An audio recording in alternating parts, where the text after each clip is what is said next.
Não, tudo bem.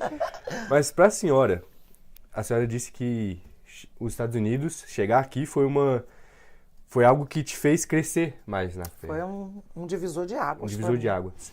Tem muitas pessoas que, na verdade, é o contrário, né? Chegou aqui e acabou. Yeah. E para a senhora, o que você vê que teve de diferença? O que te fez, além da dificuldade, né? Porque a gente tem, entre aspas, uma questão de muita solidão, solitude aqui, que a gente fica sozinho, às vezes a gente acaba tendo mais dependência. Mas além dessa questão, qual foi a outra que te fez perceber que aqui você se desenvolveu mais? Você teve Então, mais foi uma série de fatores que aconteceu quando eu cheguei aqui. Por exemplo, quando eu cheguei aqui, com um mês que eu estava aqui, sem trabalho, eu engravidei. Nossa. Então, assim, já começou a dificuldade aí. Já começou. Eu cheguei com uma criança de 3 anos, cheguei em junho, em julho estava grávida. Falei assim, Jesus deve ter alguma coisa realmente para minha vida. E aí, as dificuldades que elas surgiram, hoje olhando para trás, todas elas eram para me aproximar de Deus. A palavra de Deus diz que todas as coisas cooperam para o bem daqueles que amam a Deus. Todas, todas. As boas e as ruins. As que eu entendo e as que eu não entendo. Então, assim, com 7 meses que eu estava aqui, o meu pai faleceu no Brasil. E eu estava de 7 meses de barriga. Nossa. Então, não fui. Né? E acho que até, na época, eu queria muito voltar para o Brasil, né? Como todo mundo. Eu não conseguia... A época que nós chegamos aqui não tinha isso. Não tinha WhatsApp, FaceTime, não tinha nada disso. Nossa. Não tinha Google Translation. Era um dicionário amarelo que eu tinha, que nós andávamos assim, no bolso o tempo todo, tendo que formar frases, sabe? Para poder se comunicar com as pessoas. Então, assim, nós não tínhamos isso. Então, a solidão era maior.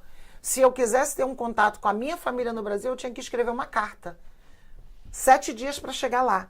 E se eles estivessem com muita saudade minha, eles iam responder imediatamente mais 7 dias para a carta chegar. Entendeu? Então, assim, era uma vida de solidão realmente que nós vivíamos aqui.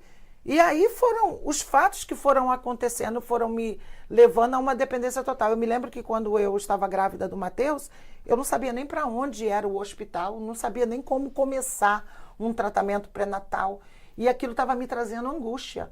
E o pastor saía para trabalhar todos os dias, porque alguém tinha que trabalhar na casa para poder pagar o aluguel e as contas. E eu ficava em casa, eu, grávida, e o Julinho. Eu via minha barriga crescendo e eu não sabia como ir ao hospital, não sabia onde era o hospital. E aí eu tive uma experiência com Deus tremenda. Eu me lembro que eu estava lavando louça, porque nós morávamos num basement bem pequenininho, sabe? Sim. Era tão pequeno que o banheiro, se o sabonete caísse, a gente tinha que abrir a porta que dava para a cozinha para poder se abaixar, para poder pegar. Então era uma vida de muita dificuldade. E eu me lembro que eu estava orando e eu falava assim, Senhor, como é que eu vou fazer? Essa criança vai nascer sem nenhum tratamento médico, sem nenhum acompanhamento médico. E nesse dia eu estava assim, muito triste e não podia dividir isso com a minha família. O telefonema para o Brasil era caríssimo, então era uma vez por mês. E quando eu ligava, eu ficava numa ansiedade tão grande que eu tinha vontade de entrar até pelo fio, sabe? Dá aquela vontade de entrar pelo fio para sair lá do outro lado no Brasil. Dá um abraço. Aquilo me trazia mais ansiedade. Então, e era limitado por causa do valor, né? Então, um dia eu estava lavando louça, o meu filho Julinho estava brincando e eu comecei a chorar. E lavando a louça, aí, de repente, eu comecei a cantar. Porque ele vive, posso crer no amanhã. Porque ele vive, temor não há. De repente, eu ouvi na minha porta assim, ó, batendo. Eu não conhecia ninguém ali. E eu abri, era uma hispana. E ela falou assim, você mora aqui? Ela começou a falar inglês, você fala inglês? Eu, I'm sorry, I don't speak English. Era a única coisa que eu sabia falar. A primeira frase que o imigrante aqui aprende. E aquele sorriso, né? E aquele sorriso. E aí, ela olhou pra mim e falou assim, eu falo espanhol, você pode se comunicar? Eu falei assim, posso, eu vou entender. E aí ela falou que ela estava querendo, ela morava num apartamento do lado, na mesma casa, e ela tinha ido numa companhia telefônica para instalar um telefone, e eles queriam saber quantos telefones tinham no prédio, e ela queria saber se eu tinha. E eu falei assim, que eu tinha. E aí ela falou assim, tá bom. Eu falei assim, se você tiver necessidade de usar o telefone aqui, pode vir usar. E ela falou assim, tá bom. Aí ela se despediu de mim e saiu. Quando ela saiu, de repente ela olhou para trás e falou assim, eu esqueci de te falar, eu trabalho no Denver Hospital.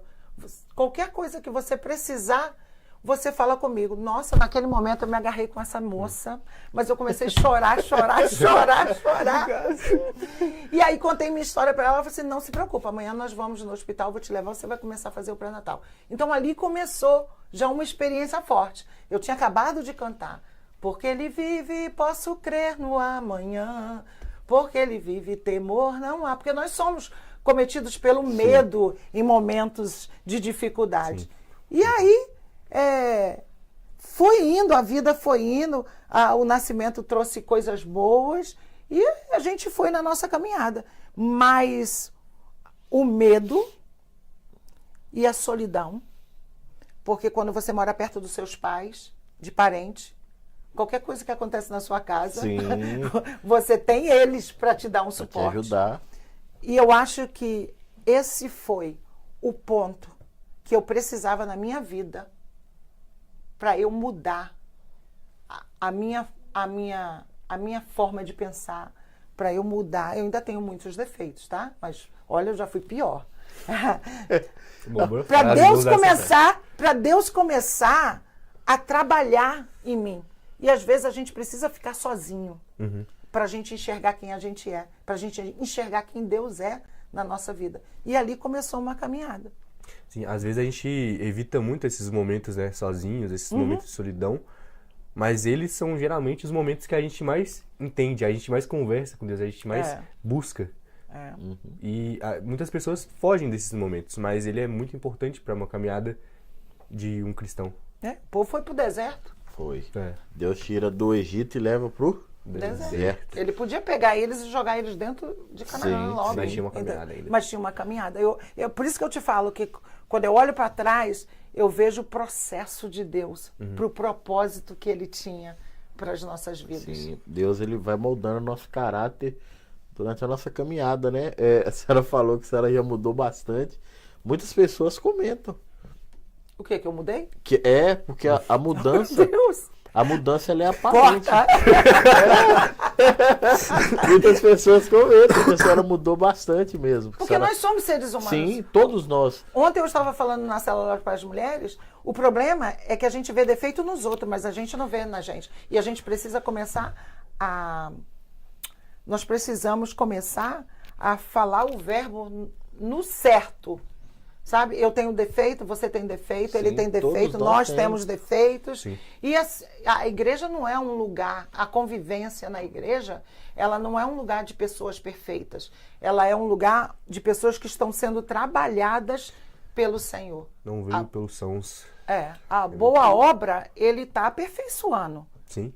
Quando eu estiver pronto, ele vai me levar para o céu, igual ele fez com a Enoque. Um dos maiores erros que nós cometemos é pensar que é olhar somente o erro do nosso irmão. Muitas pessoas saem da igreja, fulano fez isso, fulano fez aquilo. E você fez o quê? Exatamente. Não consegue olhar para dentro e falar, mas e eu? Eu fiz algo também de errado contra aquela pessoa, contra alguém dentro da igreja? Isso é algo difícil. A autoanálise? A maturidade... ela exige que nós olhemos para dentro de nós. Para dentro de nós. Eu era um cristão, assim... eu era um cristão de apontar. Eu era mestre em apontar o erro do irmão. Nossa, o irmão ele é assim, assim, assim. O irmão é assim, assim, assim. Parecia até um psicólogo. Só que eu não conseguia olhar para dentro de mim. Até o dia que Deus ele começou a moldar. Aí ele vai te dando oportunidades. Aí a gente reluta com aquilo, né? A gente luta. Aí só que aí você começa a ter que olhar para dentro de si. E olhar para dentro de si não é fácil. Não. É muito mais fácil, sabe? Às vezes a gente acha que nem criança. O erro está em nós e é muito mais fácil a gente dizer que o erro está no próximo. Sabe? E quando a gente age dessa maneira, a gente está revelando quem nós somos. Sim. Nós revelamos quem nós somos. Então, nós somos falhos, nós somos pecadores, lógico. É como eu falei no início, existem comportamentos que não me cabem mais, pela idade e pelas experiências que eu tenho tido com Deus. Porque quando você tem experiência com Deus, você você abaixa a guarda e deixa Ele te moldar. Então, assim, enquanto a gente viver em negação, enquanto nós vivermos em negação de quem nós somos, nós nunca vamos melhorar. Não é fácil você olhar para dentro de você e dizer assim, poxa, eu sou tão ignorante, eu preciso melhorar. Nossa, aquele problema que eu tive com aquela pessoa, coitada daquela pessoa, eu fui ignorante. Não, é mais fácil a gente dizer assim, não, me catucou, eu fui lá e dei. Buscou contato mesmo. Mais ou menos isso aí, entendeu? Sim. Então, assim, a gente precisa se deixar moldar. E eu fico feliz quando eu escuto pessoas dizendo assim, nossa, mas você mudou muito. Eu ainda tenho muito para mudar. Eu ainda tenho muita coisa que precisa ser mudada. Mas, olhando para trás, eu vejo como Deus me quebrou. Exato. Isso é o processo de transformação da nossa vida. Ele é constante. Enquanto nós estivermos vivos, nós vamos estar sendo transformados. E é muito complicado mesmo essa parte de olhar para dentro de si, porque quando você olha para dentro de si, você enxerga que você precisa melhorar, vai ser trabalhoso. Porque você vai precisar tirar algumas coisas, tirar pessoas, tirar mudanças, hábitos da sua vida, que talvez foram hábitos que você teve durante a sua vida toda. Da vida toda. Então, o ato de você olhar para dentro de si, perceber que você está errado, tem falhas aqui em alguma área, faz com que você tenha que buscar melhorias. E isso é muito difícil. Mas é necessário no caminhar com Cristo. Com certeza. E se nós não buscarmos isso, nós vamos viver uma vida muito difícil de congregar. Sabe, como o pastor Júlio fala, às vezes a pessoa tem um problema e ela sai da igreja, vai para outro. É só questão de tempo. E o problema o tempo diz, entendeu? O tempo diz. Porque se o problema está em você, você não fica em lugar nenhum. É como o pastor diz, aqui em Denver, na cidade de Denver, parece que nós temos quase 30 igrejas. Existem pessoas que já estão fazendo a segunda volta. Já a segunda volta, porque teve problema aqui, foi para essa aqui. Aí aqui tá bom. Aí aqui teve problema, isso é uma fuga. É uma fuga. Sim. Você está fugindo de si mesmo. E quem é que foge de si próprio? A gente não consegue. Não consegue. O problema vai junto com você na igreja. Vai nos perseguir. Vai nos perseguir. E assim a pessoa vai levando a vida em tudo, no casamento, no trabalho, onde tem gente, não consegue conviver. Por quê? Porque não muda. Sim. E não aceita o processo. Endurece o coração. Isso é algo. É triste, porque a igreja vai. Ao invés da igreja evoluir e se unir, muitos vão só se separando. Vai só criando. É algo que a igreja ela precisa. Nós, como cristãos, precisamos entender, olhar para dentro de nós, falar verdadeiramente: olha, eu nessa situação, eu sou o problema. Daquilo que aconteceu, eu fui o problema. Seria tão bom. Reconhecermos, né? É difícil. É difícil. É mais fácil colocar. Eu sei o quanto é difícil. Nós estamos no processo. Até hoje. Muito Não, até hoje eu sinto que eu preciso mudar. Sim, e não é fácil, não é uma coisa assim imediata. Mas que você precisa persistir, né? Orar, pedir direção de Deus, pedir que o Senhor te ajude.